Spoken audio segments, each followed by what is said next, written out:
As you may know, this week marks the end of the first 100 days of the Trump administration. It is an important time for us to reflect on the legislative progress of our new president and the path forward for our country. Today, I'm disappointed to report that this president has broken every important promise that as a candidate he made to the American people. As a member of Congress, my top priority is to represent the best interests of my constituents.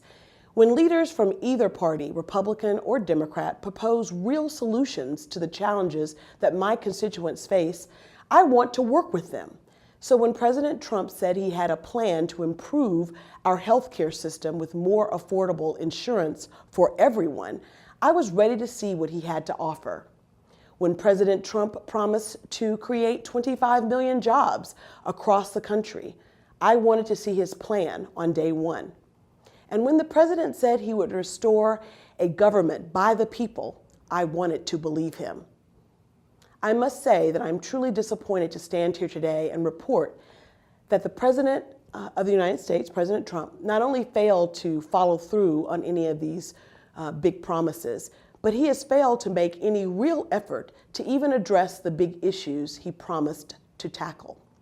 After 100 days in the White House, President Trump has not put forth a single job creation bill. Instead of draining the swamp, President Trump has filled his cabinet with lobbyists and insiders. And instead of offering a health care plan to ensure everybody, President Trump has proposed a plan that would eliminate insurance coverage for 24 million Americans. For Americans struggling to pay their bills or afford their health premiums, empty rhetoric is not going to cut it. Not when my constituents' health and their jobs and their futures are on the line. In the state of Alabama, 10 hospitals have closed in the past 6 years as residents struggle to afford care for themselves and their families. When it comes to health care reform, the stakes for my constituents are just too high. But instead of allowing, through his promises to take care of health care for everyone, President Trump has pushed a plan in Congress that has asked my constituents to pay more for less. The CBO, Congressional Budget Office, estimates that Trump Care would increase premium costs in some of the counties in my district by thousands of dollars. That's not health care for everybody, as the president promised. That's health care for the privileged few. My district has a 10% unemployment rate on average. So when President Trump says he had a plan to create 25 million jobs over the next decade, the stakes again could not be higher. But rather than helping to find employment for those Americans who want to rejoin our workforce, President Trump's proposed budget slashes job training and guts funding for infrastructure programs. I come from a district where my constituents have never been able to, many of my constituents are not able to travel to Washington, D.C.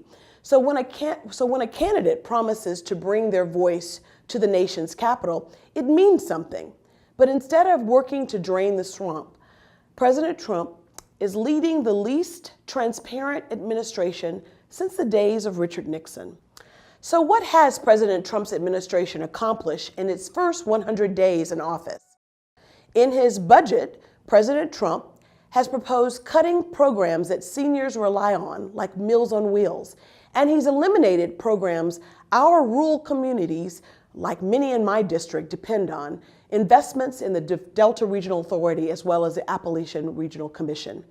In his first 100 days, President Trump has put the programs and policies most important to working families on the chopping block.